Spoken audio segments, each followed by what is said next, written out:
반갑습니다. 수능 국어 가르치는 김주열입니다. 네, 14년째 수능 국어 가르치고 있고요. 성북에서 이제 한 6년 정도 한 것 같습니다. 그리고 저도 아직 미혼입니다. 밖에서 들어보니까 혼인 여부를 밝혀야 되는 것 같아가지고 저도 결혼 아직 안 했습니다. 요 브로셔를 보시면 되는데요. 댁에 가셔서 보시면 될 것 같고 안에 열어보시면 요 프린트가 하나 들어있죠. 이거 왜 넣었냐면은 사실 이거는 올해 지금 수능 보는 지금 수업 듣고 있는 친구들한테 종강하는 주에 주려고 만든 거거든요. 근데 봐보시면은 어머님이나 혹은 학생들이 이 사람이 국어를 이렇게 접근하는구나를 좀 알만한 자료여가지고 집에 가서 자녀분들에게 한번 읽혀보시면 좋을 것 같고 고3과 고1한 차이점이 있지만 자녀분한테 이거 읽으라고 하면은 수능 시험 볼 때 고1들은 모의고사 보죠. 그 모의고사 볼 때 여기 있는 것들 잘 참고해가지고 풀어보면은 아마 학생들이 강의를 안 들어도 도움되는 부분들이 있을 것 같아가지고 요거 드린 거니까 요거는 집에 가서 자녀분들에게 한번 주시면 좋을 것 같습니다. 똑같습니다. 그렇죠? 진실되게 살겠습니다. 오늘 설명회는 길게 준비했는데 이미 앞에서 시간이 많이 길어진 것 같으니까 1번, 2번 중심을 한번 해볼게요. 그래서 큰 컨셉은 학생들이 국어에서 어떤 걸 어려워하는지를 좀 짚어본 다음에 그러니까 이런 식으로 대비를 시키겠다. 요 흐름으로 한번 간 다음에 마지막에 간단하게 성과를 한번 보고하겠습니다. 당연히 제가 아니고요. 어머님도 잘 아시겠지만 미미민우 이고 이 친구는 작년에 제 수업 들었던 수능 전과목 만점 수강생입니다. 제 입으로 자랑하기보다 이 친구의 말을 한번 들어볼게요.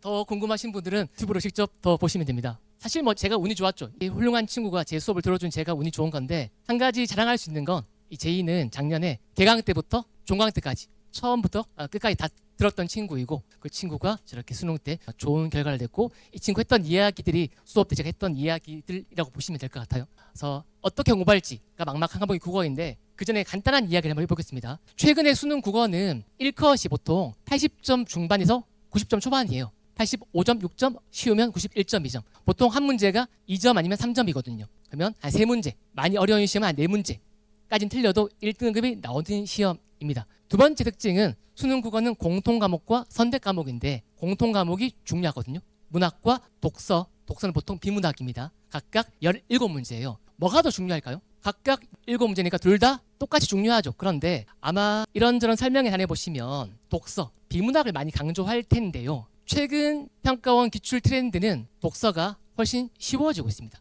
독서는 꽤나 평이하게 나온 추세이고 문학으로 변별력을 확보하고 있는 추세입니다. 라는 걸 일단 인지하시고 한번 따라가 보시죠. 학생들이 상담하거나 이야기하면 제일 많이 하는 이야기는 공부를 어떻게 해야 될지 모르겠다. 문제가 어려운 걸 따라가서 도대체 어떻게 하라는 거냐. 대부분 다 문제 풀고 해설을 읽고 끝내죠. 문학은 너무 애매하다. 틀리기도 하고 맞아도 불안하다. 혹시 어머님들, 학생들, 자녀분들과 시험 끝난 다음에 대화해보면 국어에 대해 가지는 제일 큰 불만이 있으던가요? 그렇죠. 시간이 부족하다. 또 뭐 있나요? 문학은 참 모호하다. 그렇죠. 독서, 비문학은 어렵다. 그렇죠. 정확히 적혀있죠. 좀 쪼개볼게요. 대출발은 일단 시간이 부족하다 제일 큰 문제인데 영역별로 가면 문학의 경우에는 좀 세분화하면 선택지 2개 중에 하나를 찍으면 참 신기하게도 내가 찍은 건 늘 오답이에요. 그렇죠. 확률이 50%인데 늘 50%가 안 되는 느낌. 늘 틀립니다. 두 번째는 이건 시대가 변하면서 이제 요즘 친구들이 고전 문학 같은 경우에는 원체 어휘가 딸리다 보니까 고전 자체를 알아먹지를 못하겠습니다. 이런 친구들 굉장히 많습니다. 세 번째는 이건 상위권도 다를 게 없어요. 상위권 친구들이 모의고사 때 문학을 많이 안 틀리긴 하죠. 그럼에도 불구하고 문학이 왜 문제냐면 뭔가 다 맞아도 불안해요. 이 불안감이 시험을 갉아먹게 되어 있죠. 독서는 뭐가 문제냐? 물론 다양합니다만 크게 봐서는 두 가지가 제일 많아요. 선생님, 철학지문, 인문에 철학지문이 나오면은 글이 다 붕붕 떠가지고 남는 게 없어요. 글을 읽었는데 머리에 남는 거라고는 없습니다. 다 튕겨 나가는 기분이에요. 두 번째, 과학이나 기술 지문에서 정보량이 좀 많고 전문적이다 보니까 아무리 읽어도 이해가 잘 안 됩니다. 이 두 가지가 이제 개별 영역의 문제이고 결국 큰 문제는 시간이 부족합니다. 허겁지겁. 이게 학생들이 처해 있는 전형적인 문제입니다. 2등급, 3등급 거의 다 비슷할 거예요. 해결책을 제가 한번 이야기해 볼게요. 앞에 보시면 돼요. 처음 이야기했듯이 둘 다 17문제이기 때문에 둘 다 중요한 게 맞는데요. 학생들이 느끼는 가장 근본적인 불안은 시간이 부족한 거죠. 어머님, 아버님 생각에 혹은 학생들 생각에 1년간 열심히 공부해가지고 시간을 좀 줄일 수 있겠다 싶은 건 문학인가요? 비문학, 독서인가요? 비문학이라고 생각하세요. 어떤 이유일까요? 비문학은 정확도를 높일 수 있지만 시간을 줄이기는 쉽지가 않습니다. 글을 정확히 읽어야 되기 때문에. 자, 이건 학생들 고민이고 출제의 관점에서 한번 이렇게 정리해 볼게요. 문학은 창작되어 있는 작품을 가지고 와서 국어 국문과 국어 교육과 교수님들이 문제를 출제하죠. 비문학은 문제를 만들기 위해서 지문을 직접 쓴 다음에 전공 교수님이 출제합니다. 근데 이 문학 작품과 비문학 지문의 텍스트의 성격이 많이 달라요. 그렇죠? 국문과 나오신 분 계시겠지만 원래 문학 텍스트라는 건 그 본질이 애매함이죠. 그렇죠? 문학을 애매하지 않다고 이야기하는 건 거짓말입니다. 문학은 애매해요. 이렇게 볼 수도 있고 저렇게 볼 수도 있어요. 독서, 비문학은 좀 어려운 건 맞지만 대신에 내가 정확히 이해하면 그 무엇보다 명확해요. 수학 문제만큼은 명확할 수밖에 없는 게 비문학 독서입니다. 그럼 출제자의 관점에서 문학 출제가 어려울까요? 비문학 출제가 어려울까요? 전 출제 다거든요. 제 직업이 한 70%는 강사이고 30%는 모의고사 출제자입니다. 문학이 훨씬 더 어렵습니다. 왜냐하면 이의제기가 많으니까요. 왜 이렇게도 볼 수 있지 않냐 라는 이의제기가 많을 수밖에 없죠. 누가 합니까? 학생들이 하죠. 학부모도 하죠. 학교 교사가 하죠. 학원 강사들 미친 듯이 하죠. 그렇죠? 그래서 내가 이기면 뜨는 거니까요. 하다못해 우스갯소리지만 학부모 중에 대학 교수가 없을까요? 있겠죠. 혹은 학부모, 할아버지 할머니 중에 올해 수능에 나오는 작가가 있을 수 있지 않을까요? 평가 홈페이지에 가서 우리 할아버지가 이 작품 작가님이신데 이 문제 잘못됐대요. 할 수 있죠. 그럼 평가원이 이제 그렇습니까? 작가 등판 저희가 잘못했습니다. 그럴 리가 없죠. 작가가 이의제기에도 우리가 문제가 없다는 문제를 내야 되겠죠. 근데 문제는 텍스트가 애매하다고요. 따라서 제가 수업해야 될 내용이지만 문학은 이 애매한 텍스트를 절대 이의제기가 나와서 안 되는 문제를 만들기 위해서 필연적으로 특정 코드나 규칙성 같은 게 존재할 수밖에 없고 저는 이거를 가르칠 거예요. 제가 국문과 나왔다고 해서 막 작품을 막 잘 설명하고 막 스토리 설명하고 그런 거 하지 않습니다. 수능문학은 이런 거야만 계속 강조할 거예요. 그래서 제 수업에는 약간 이과 친구들 있죠. 그런 친구들이 듣기 훨씬 더 적합할 거예요. 자기가 느꼈던 고민들이 해결되거든요. 또 장점은 요 능력이 쌓이면 이제 2개 중에 찍으면 오답이었던 친구들이 한 여름쯤, 빠른 친구들은 한 6월부터는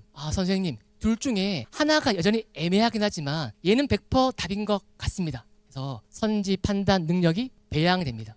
얘를 바탕으로. 두 번째, 이 고전을 어려워하는 친구들을 위해서는 제가 뭘 준비했냐면은 수업 시간에 이걸 다 설명할 수가 없거든요. 시간 낭비입니다. 따라서 이거는 공부할 수 있는 자습 가능한 교재를 줄 거고 단어장을 정리해가지고 기본적인 어휘를 공부할 수 있게 도와줄 거예요. 이거는 학생이 시간 투자하면 그냥 다 할 수 있습니다. 세 번째, 불안한데 이 불안함을 확신으로 바꾸려면은 뭘 이해해야 되냐면은 이 출제자는 문학 전공자라고 했죠. 많은 학생들이 오해와 달리 문학 출제할 때 전공 교수님들은 장르별로 내가 20년 이상 연구한 이 장르에서 내야 될 항목들이 딱딱 정해져 있어요. 절대 랜덤하게 내거나 일부러 어렵게 꼬아내지 않고 본인이 배웠던 전공 지식, 교육 과정에 따라서 그게 정해져 있습니다. 이 두 가지가 조합이 되어서 선지 판단 능력과 함께 제가 수업 때 쓰는 말 답냄새.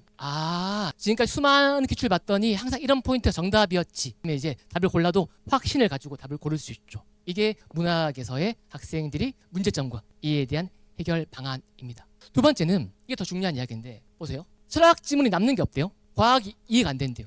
이런 친구들 어떻게 해야지 늘까요? 김주열만의 비법, 독해 전략 그런 걸 하면 될까요? 막 제가 막 찾아봤어요. 봤더니 뭐 지시어를 잘 봐라, 접속사를 잘 봐라 막 그러더라고요. 당연한 거 아닙니까? 그건 아무 의미 없는 이야기죠. 독해법, 독해 팁 같은 게 있어서 누구나 잘한다면 애들이 왜 재수하겠습니까? 그런 건 다 허구입니다. 더 쉽게 생각해 볼까요? 어머님들이 수능 비문학 지문을 한번 읽어보십시오. 이걸 못 읽는 친구들한테 가르쳐야 돼요. 어떻게 하실래요? 엄마가 말이야 연구해보니까 아주 비법이 있어. 이렇게 해봐. 존재할 리가 없다고요. 그러니까 이 모든 불행은 뭐냐면 학생들이 그를 이해할 능력이 없다기보다는 늘 급하게 읽기 때문에 망하는 겁니다. 선생님 근데 시간이 부족하니까 어쩔 수가 없습니다. 네 말이 맞는데 시간이 부족하니까 급하게 읽어야지 어떡합니까? 따라서 제가 수업 시간에 문학을 조금 더 많이 가르칠 거고 좀 더 강조할 건데 그 이유는 문학을 이렇게 해서 다 맞고 자신감을 가져야 되는 것도 있지만 이런 것들은 공부를 하면은 쌓이거든요. 따라서 문학의 가장 큰 목적은 시간 단축입니다. 그 문학에서 한 3분, 4분을 줄여보세요. 3분, 4분 줄이면 그 3분, 4분을 여기에 쓰면 돼요. 그럼 이 친구는 비문학 공부를 전혀 안 해도 점수가 올라갈 수밖에 없어요. 그럼 수업은 뭘 가르칠 거냐? 일단 문학을 시간 번 다음에 학생들한테 이걸 고쳐줄 건데 어떻게 고칠 거냐면 자, 수능 비문학을 출제하는 전공 교수님의 목표는 하나밖에 없죠. 내가 쓴 글을 네가 잘 이해했니를 묻고 싶어요. 그렇죠? 지문에 문장 A와 문장 B가 있다고 쳐볼게요. 이걸 문제 선택지에서 똑같이 A나 혹은 반대 not B 이런 게 나오면 어려울 리가 없죠. 왔다 갔다 풀면 지워낼 수 있습니다. 그게 바로 고1, 고2 교육청 모의고사 문제예요. 그러니까 학생들이 고2 때까지는 비문을 어떻게 생각하냐면은 적당히 쓱 읽은 다음에 풀리면 풀고 안 풀리면 왔다 갔다 해야지 하고 풀게 되어 있어요. 그렇게 풀어도 문제가 안 생기거든요. 그런데 평가원은 고1, 고2 교육청 같은 국어 교사들이 비문학을 내는 것이 아니고요. 물리학 교수가 물리 지문을 쓰고 경제학 교수가 경제 지문을 씁니다. 그럼 이런 문제는 물론 나오지만 수능 국어 독서에서 변별력을 가지는 문제는 1등급, 2등급을 좌우하는 문제는 이렇게 나오지 않고 A, B를 준 다음에 A를 A 다시 같이 일종의 재진술, 껍데기는 다르지만 같은 의미.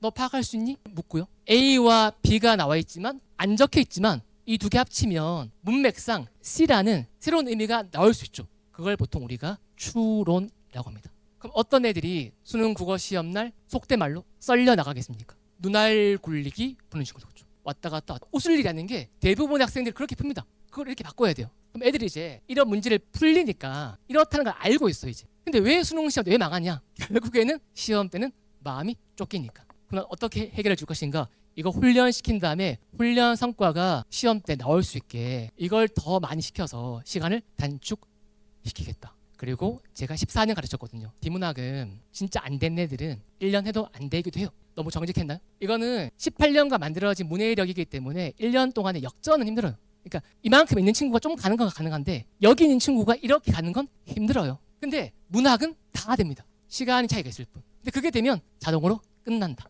길게 이야기했습니다. 원래 이제 이걸로 웃겨드리려고 했는데 이미 제가 할 이야기를 충분히 했으니까 이건 뭐냐면 BTS의 RM이 리더잖아요. 리더인 RM이 94년생이에요. 여기 아마 계실 텐데요. 94년 수능 보신 분 계시죠? RM의 나이가 수능의 나이입니다. 그 말은 제가 가르친 이 것들은 저는 저의 주관을 가르치는 게 아니고 94년부터 30년 넘게 쌓여있는 데이터 입각해서 일관되게 가르칠 거예요. 다시 한번 이과생이나 딱 떨어지는 걸 좋아하는 학생들이 듣기 훨씬 더 좋을 거예요. 절대 저는 저의 견해를 밝히지 않습니다. 시험이 말하는 걸 풀어줄 거예요. 보시면 이런 거죠. 출제 포인트를 분석해 주는 수업이 도움이 되어서 문제 풀면서 정답 포인트가 생각이 났다. 시간 줄였다. 문학을 15분 커냈다. 문학 연습을 쌤 말씀대로 하니까 너무 잘 풀렸다. 안 틀렸고 문학 작품 읽을 때 이게 출제 포인트다 생각하고 표시했던 게 다 정답이어서 빠르고 잘 풀었다.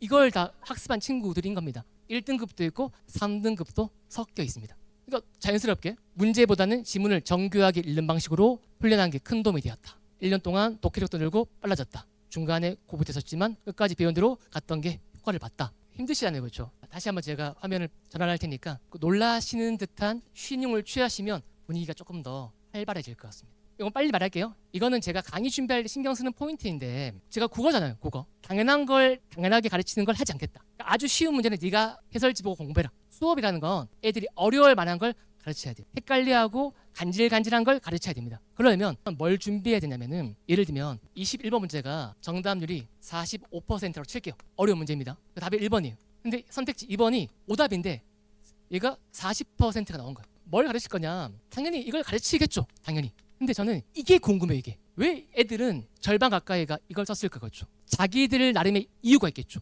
그 이유를 혼자 감정이입해서 고민해요. 왜 애들은 2번 쓸까? 2번 쓸까? 보통 이렇게 어려운 문제 만나면 1시간 동안 고민합니다.